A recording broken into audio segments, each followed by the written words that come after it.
Boa noite, pessoal. Seguimos então com mais uma aula. Essa aula agora é de doenças infectocontagiosas, atenção básica sobre síndrome gripal e influenza.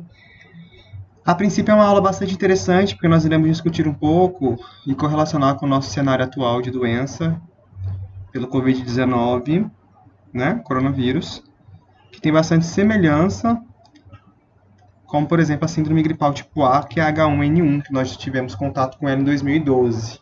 Tá? Então eu preciso definir que influenza, tá? Ou melhor, síndrome gripal é um vírus, né? Chamado de influenza, que ocasiona aí a gripe, que tem a gripe tem uma, ela prefere, né? Ela gosta muito da via aérea superior e inferior, que é justamente aí o trato superior à região de laringe, nariz, garganta e inferior à parte dos pulmões, alvéolos, né? Brônquios e bronquíolos. Essa doença ela vai acometer uma característica epidêmica a princípio, justamente pela via de transmissibilidade dela. Ela tem alta transmissibilidade, né? Lembrando que nós estamos falando aqui da síndrome gripal do tipo influenza, que é transmitida pelo vírus influenza. Nós não estamos falando transmitido pelo vírus coronavírus. Só que essa aula ela serve já de uma base para vocês terem uma ideia de como que funciona a transmissibilidade e o acometimento desse agente nocivo no organismo humano. Então eu posso saber que a influenza ela tem alta transmissibilidade, geralmente ela é por gotículas de saliva do tipo aerosol ou do tipo perdigoto. Alta mortalidade, principalmente em populações mais vulneráveis, e de alta patogenicidade, né? Ela não tem baixa. O que é isso? O que essa patogenicidade significa? Que o percurso de doença dela é rápido. Você está em contato com a pessoa gripada hoje, entre 1 a 2 dias você já também está com os mesmos sintomas. Você não vai demorar aí dias para você conseguir efetuar a sua forma sintomática. Você fica sintomático logo, ok?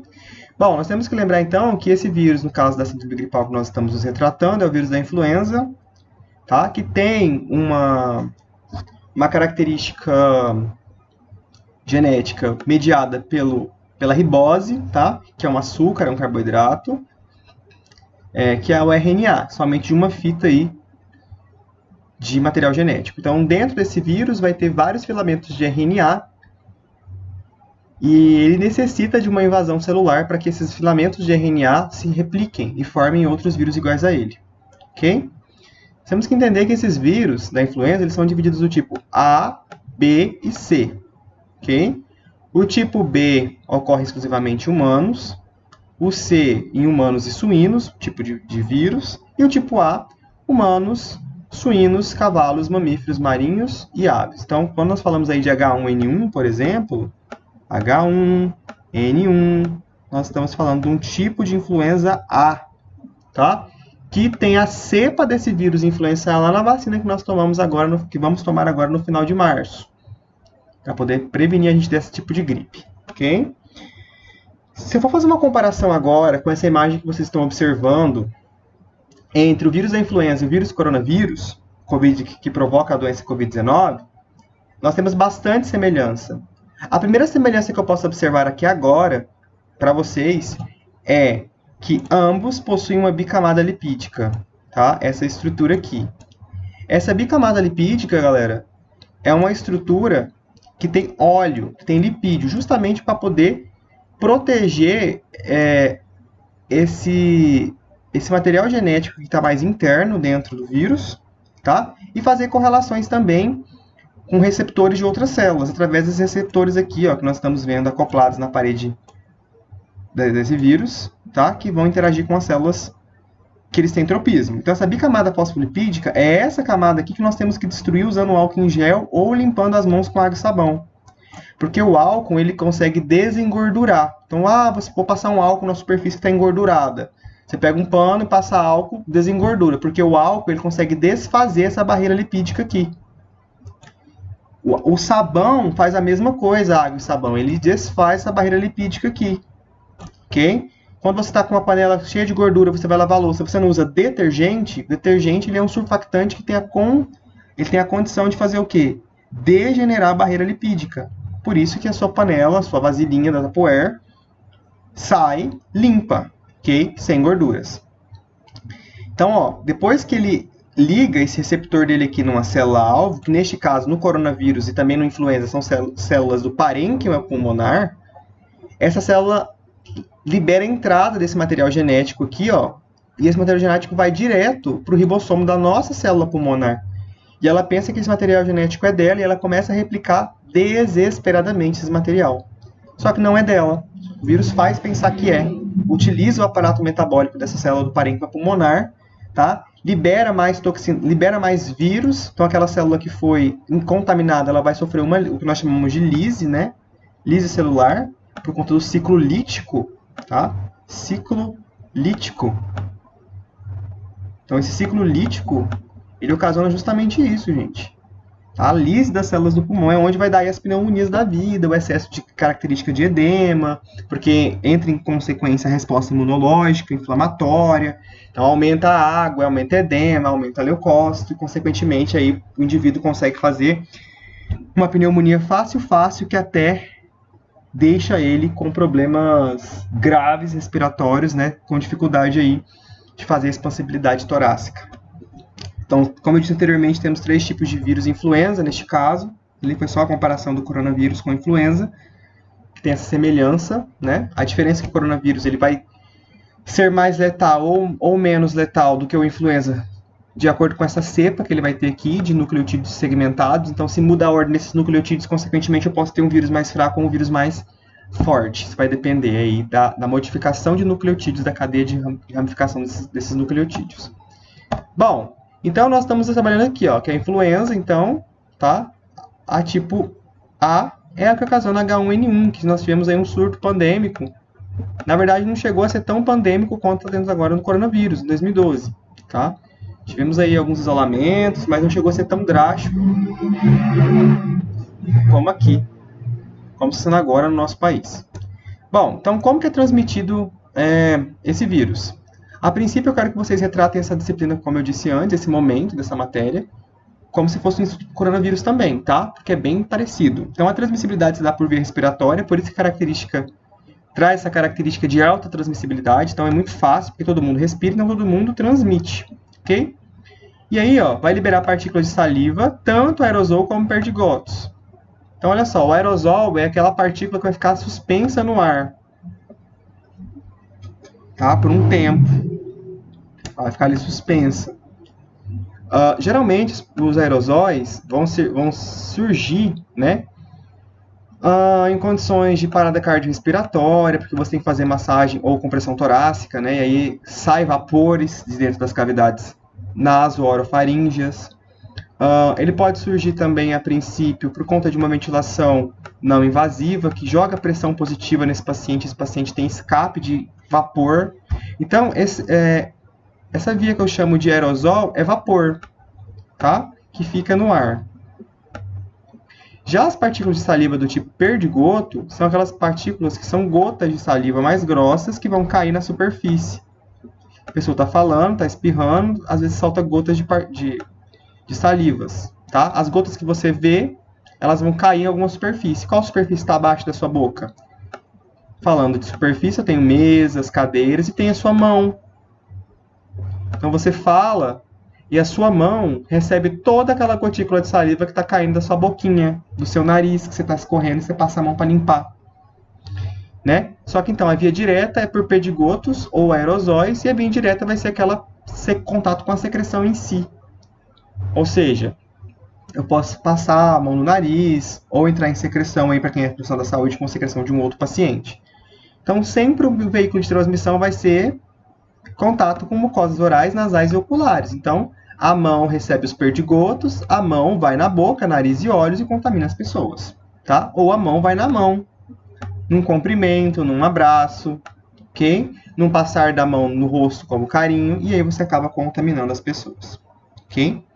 Bom, diferente do coronavírus, a influenza, nós temos aí um sintoma de incubação de 5 dias, ok? Então, 5 dias são sintomas pela influenza que esse vírus vai ficar dentro do seu corpo, quieto, às vezes transmitindo, sem ter forma sintomática. Já o coronavírus, que é o Covid-19, nós já vamos ter um período de incubação maior, de até 14 dias, sem estar sintomático, ok? Sem estar com sintomas, mas com transmissibilidade. É complicado, bem complicado. Então, por isso que eu tenho uma dificuldade em comparação aí uma da outra. Lembrando que aqui essa H1N1, que é a tipo A, né? Então, a tipo A, ela é precursora aí daquelas síndromes gripais que tivemos aí no Oriente Médio, tá? Que foi a MERS e a SARS. Bom, as principais manifestações clínicas aí são febres atípicas, tá? Que vai submeter a situações corporais maiores que 38 graus. Então, até um aviso para quem está assistindo o vídeo, se você tem sintomas de febre, cefaleia, dor no corpo, calafrio, prostração, tosse seca, dor de garganta, né, coriza, gente, isso aqui são sintomas bem característicos de viroses, no sentido geral. Só que essas viroses, até mesmo a dengue, tem característica desses sintomas. Eu preciso avaliar. Então, quanto tempo é essa febre? Quanto tempo é essa cefaleia? Ok? Então, por exemplo, no caso do coronavírus, eu preciso ter febre acima de 38 graus, tosse seca, mais dificuldade respiratória. Aí sim eu tenho que procurar um serviço de saúde. Dificuldade respiratória. Ok? Os demais sintomas caracterizam um tipo de gripe específica. Pode ser ela, por exemplo, tipo A, tipo B, tipo C, uma gripe que é variada aí de acordo com a população de vírus que você teve contato. Mas as principais manifestações clínicas após o período de incubação viral seriam, então, febre acima de 38 graus, abaixo disso eu considero uma febrícula, dores de cabeça, dores do corpo, calafrios, prostração é quando a pessoa está com desânimo, né, não se levanta, tem fraqueza, tosse seca, e problemas aí de inflamações ou infecções de garganta associada a coriza e premiamento de olhos, que é os olhos vermelhos, ok? Bom, tanto se fala em grupos de risco, tanto agora nas mídias por conta do Covid-19, mas também temos grupos de risco pela influenza. Então, por isso que o Ministério da Saúde, em pleno caos, né, do Covid-19 que está sucedendo aí no nosso Brasil, ele resolveu adiantar a imunização para grupos de risco da influenza, que são esses grupos que nós estamos estudando agora, esses vírus tipo A, B e C. Então, quem são os grupos de risco do influenza, acaba que são grupos de risco do coronavírus também, porque ambas são gripes. A diferença é que se eu sanar a possibilidade de um idoso ter influenza, ele vai ter somente coronavírus, ele não pode ter influenza e o coronavírus. Então, eu estou tentando ratificar a possibilidade dupla de síndrome gripal. Então, quem são os grupos de risco a princípio? São as grávidas, em qualquer idade gestacional, as puérperas, né, até 28 dias, adultos acima de 60 anos, indígenas aldeados, que são as populações indígenas que não têm contato com branco, então quando eles têm um contato, eles não têm imunidade adquirida aí de memória com as nossas doenças, ele pode se contaminar. Quando a pessoa tem uso prolongado de AS, por conta aí também de antiplaquetário, né, pneumopatas, que são aqui esses pneumopatas, que tem bronquite, né, que vai ter asma, que vai ter problemas respiratórios. Aqui nesses pneumopatas eu também poderia colocar problemas de pessoas que fumam, os tabagistas, independente desse tabaco, se é o narguile, tá? Ou se é o cigarro, é fumante do mesmo jeito. Os cardiopatas, problemas cardíacos, os nefropatas que fazem hemodiálise, por exemplo, não têm imunidade. Né? Doenças autoimunes, por exemplo, quem tem lúpus, eritematoso. Os hepatopatas, que têm problemas hepáticos, pancreatites. Quem tem transtorno neurológico que compromete aí a respiração, como por exemplo a esclerose lateral amiotrófica, que vai paralisar aí a função respiratória. A lesão também, a lesão raquimedular, né, a LRM, problemas de nível cerebral. A imunodepressão, como a fase AIDS do HIV. Não é o HIV em si, hein, gente? Ó, tá até um ligado aqui ao outro. Estou falando que quem tem HIV... Se for em estado inicial, tem que se cuidar mais, porque a gente tem aí um trabalho de aumento de linfócitos. Depois que se torna estável a carga viral negativa, eu não vou ter a doença AIDS, então eu estou menos suscetível à contaminação. A partir do momento que eu tenho a AIDS em si, que é o agravamento do HIV, por conta de doenças oportunistas, como até mesmo uma tuberculose, aí sim eu posso ter uma intensificação de risco para síndrome gripal do tipo influenza e coronavírus também. Neoplasias, que são pessoas que possuem câncer, tanto esse câncer aqui, se foi operado, se não foi operado, se tiver em tratamento de químio, tá? Se tiver em tratamento de radioterapia, tudo são pessoas que têm risco, ok? Os obesos também aí, que tiver um IMC de 30 a 40 quilos por milímetros cúbicos, que é aquele continho que nós fazemos, né? Pesos vezes altura ao quadrado, vai ser também sujeito de um grupo de risco, porque a obesidade ela interfere nos processos metabólicos, ela traz aí um retardo metabólico, ela traz um processo inflamatório que também deixa a pessoa imunodeprimida.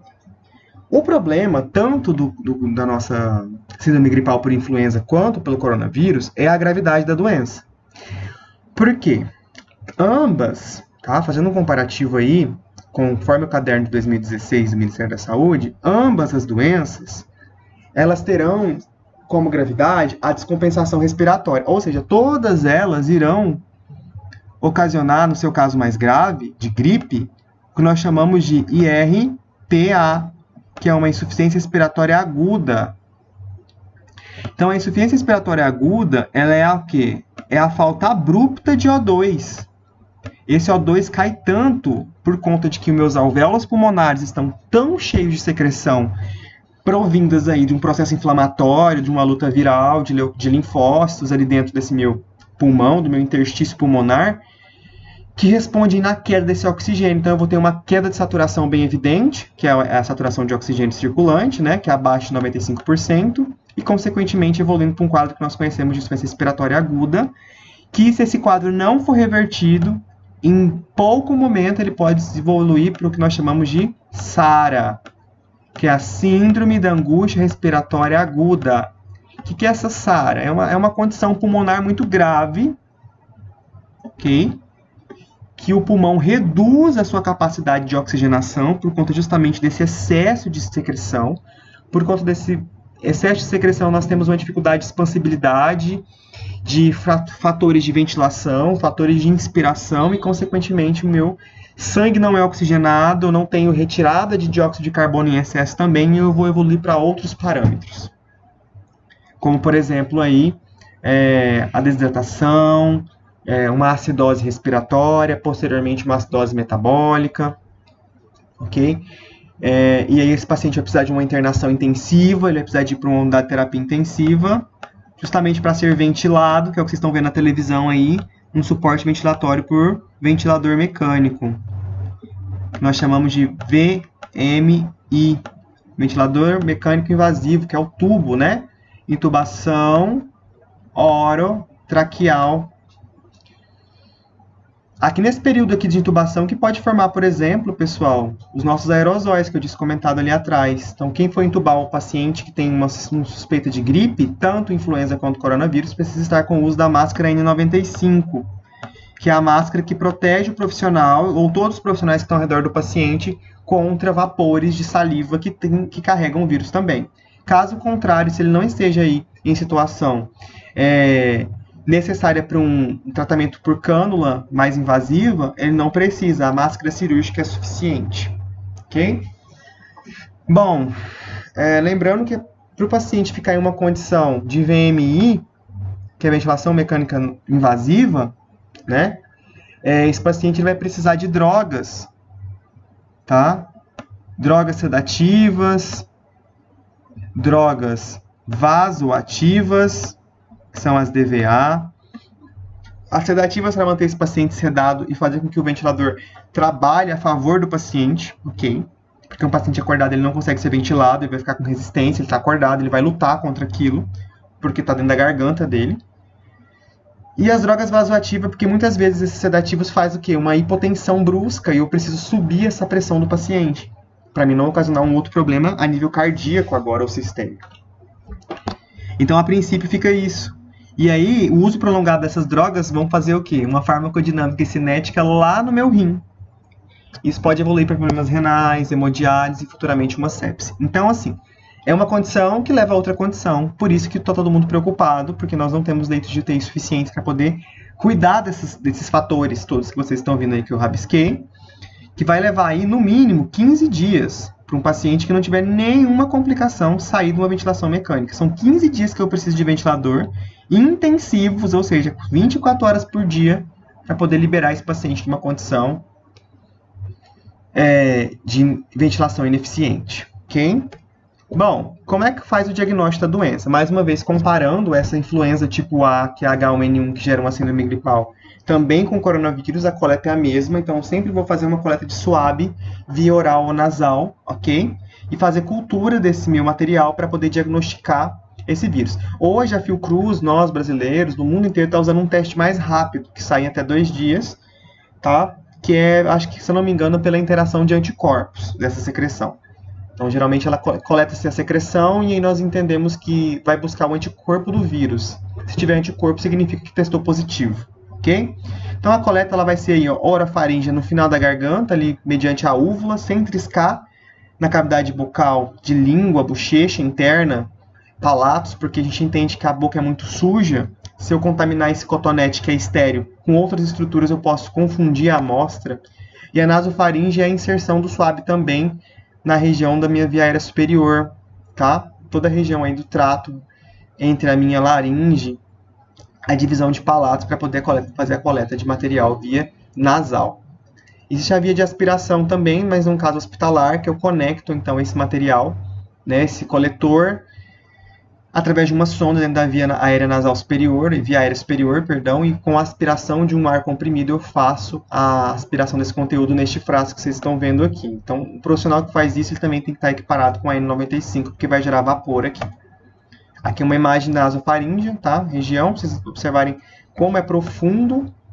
Observem que quem está coletando, ó, está paramentado igual astronauta, tá? Bem na situação mesmo, evidente aí nos nossos dias a dias que nós estamos acompanhando pelo Covid-19. Material para coleta é um swab estéreo, tá? Mais a precaução padrão.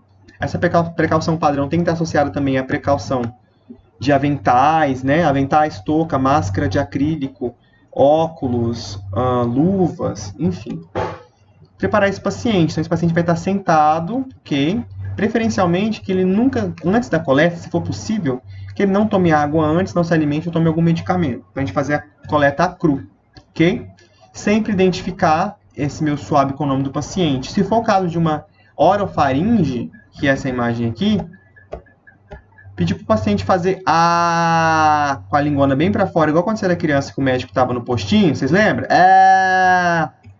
E aí, você vai lá na região aí da úvula, um pouquinho na região das tonsilas e vai fazer a coleta da secreção em movimento circular e colocar no swab, identificar e enviar para o laboratório, ok?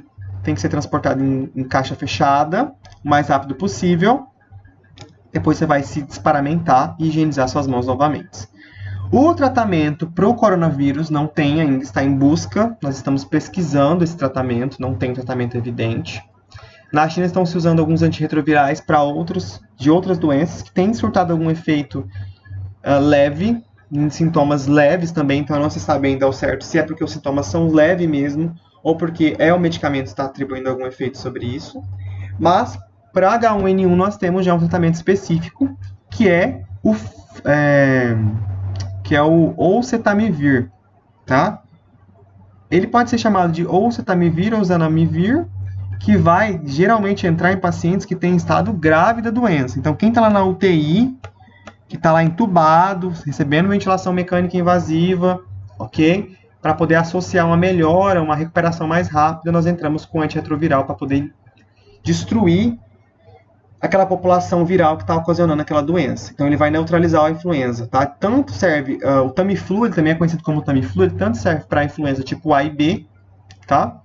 E vai ser utilizado, então, essa medicação para poder tratar esse paciente que está já contaminado em fase grave da doença, ok? Bom, preciso refletir que sempre vou ter o quê? A vigilância como principal fator de orientação e controle. Nós vimos aí que um dia o Ministério estava fazendo o controle via manual, agora o controle já é via sistematizado, informatizado, e os números subiram exorbitantemente porque eu consigo ter dados mais fidedignos. Então, isso é tudo por conta do quê? Da vigilância epidemiológica, né? Então, existe uma vigilância, um trabalho, um serviço que controla e vigia, literalmente, tudo isso de suspeita de casos e de orientações para que sejam sanadas essas coisas, essas doenças, tá? Bom, aqui eu vou pular essas questões, vocês podem resolver elas em casa, e vamos aqui para a vigilância epidemiológica, né? Então, olha só, nós temos, então, uma forma de vigilância epidemiológica que é atribuída à forma passiva e ativa. A forma passiva de se vigiar epidemiologicamente é através de notificar um paciente agora via sistema. Então, quem que eu notifico hoje pelo coronavírus? Não estou falando da influenza. São pessoas que possuem febre acima de 38 graus, num período de mais de 7 dias, ok? Que têm dificuldade respiratória e que estão com tosse seca. Essas são suspeitas, eu notifico. Vai ficar em isolamento e aí depois vou colher o exame que a gente viu de swab, vai fazer o teste e depois, se testar positivo, eu também notifico e vai para a Secretaria Estadual de Saúde para poder atualizar os dados do Ministério, tá? A forma passiva é essa. Já a forma ativa é você buscar casos que estão assim. É mais comum você fazer forma ativa em doenças que têm menor patogenia, tá? Como a tuberculose e a hanseníase. Bom, como eu disse anteriormente, a síndrome respiratória aguda grave, que é a SARA, pode ser desenvolvida, então, por conta da influenza, tá? E aí nós temos aí medidas de controle para a influenza hoje, graças a Deus, que é a vacinação, que vai ser até, inclusive, adiada agora aqui no nosso ano de 2020. Então, a educação e saúde com a população é o principal meio. Então, o que é isso, gente? Educar as pessoas é falar justamente o que está acontecendo.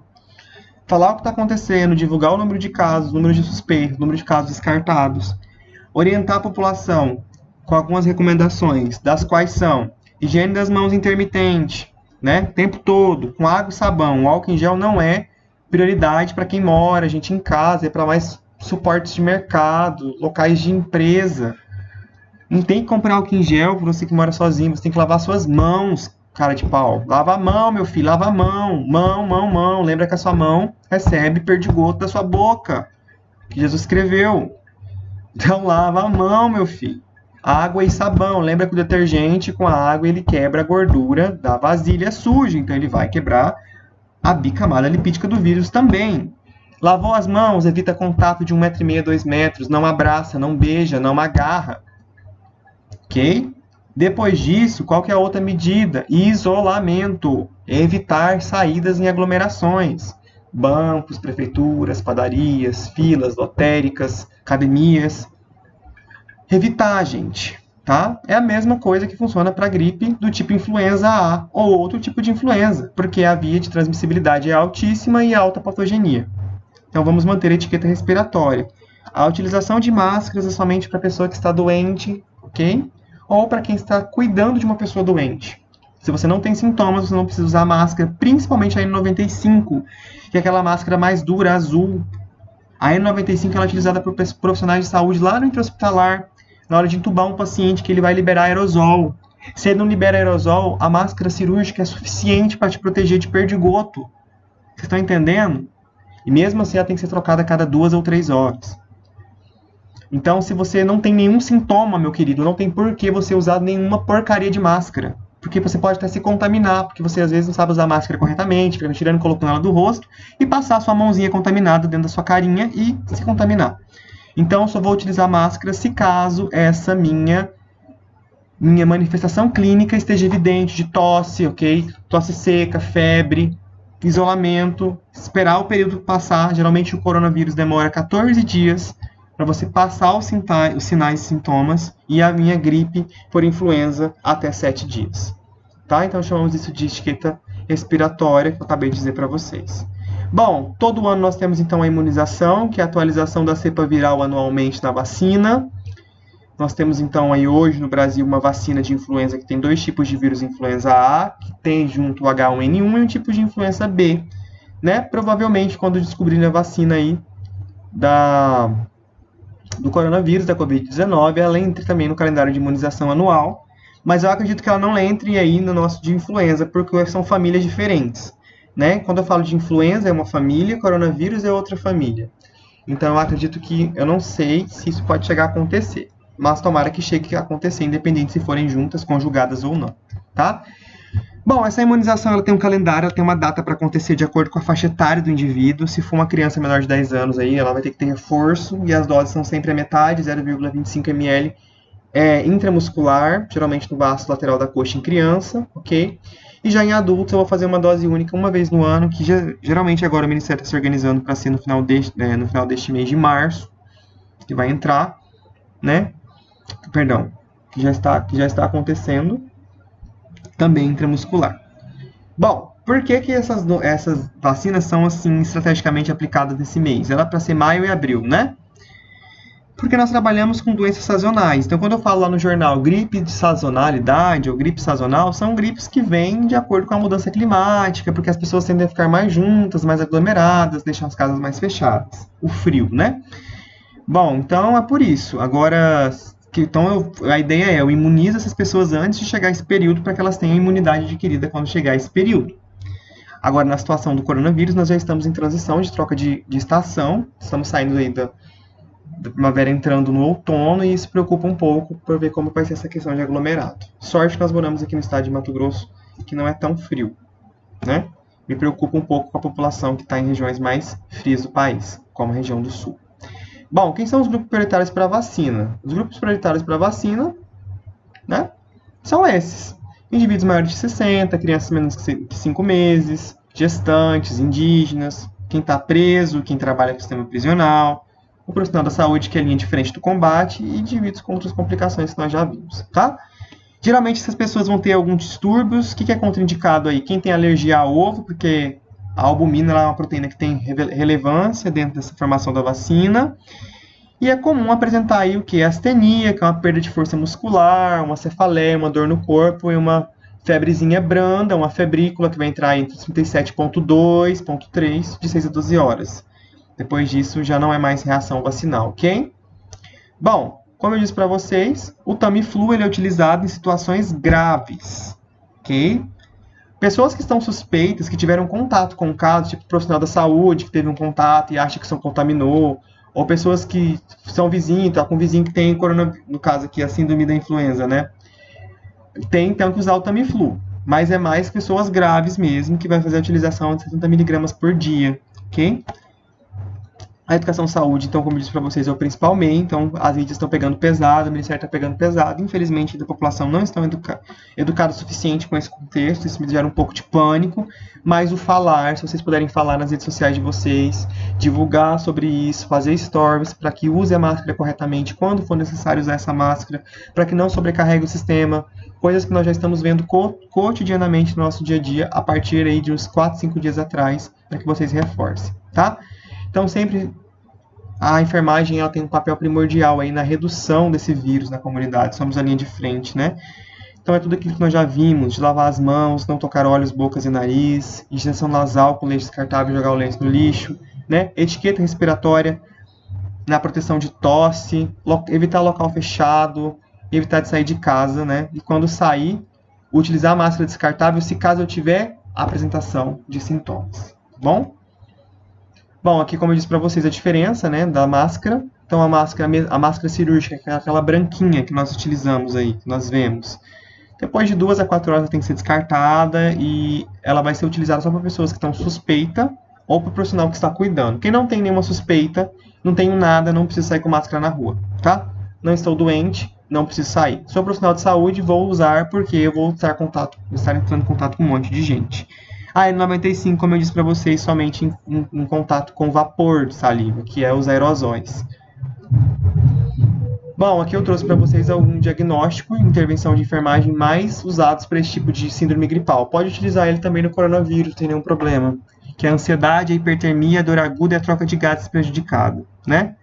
Então a gente tem que atentar a esses diagnósticos e orientar esse paciente para ficar mais calmo, explicar para ele o autocuidado. Essa hipertermia, monitorar a febre, tentar abaixar ela com antitérmico. A dor aguda, monitorar essa dor e trabalhar com analgesia, com dipirona ou paracetamol. E quando apresentar aí distúrbio de frequência respiratória, procurar o serviço médico, oferta de oxigênio através do cateter nasal tipo óculos, máscara de Venturi não é indicado, né? Ou, caso esse paciente tenha uma saturação menor que 95, submetê-lo à ventilação mecânica invasiva. Certo? Espero que tenha gostado da aula, tenha uma boa noite. Qualquer dúvida, me manda mensagem pelo WhatsApp que os líderes estarão passando aí, eu posso estar respondendo de uma maneira geral. Tchau, pessoal. Força a todos nós.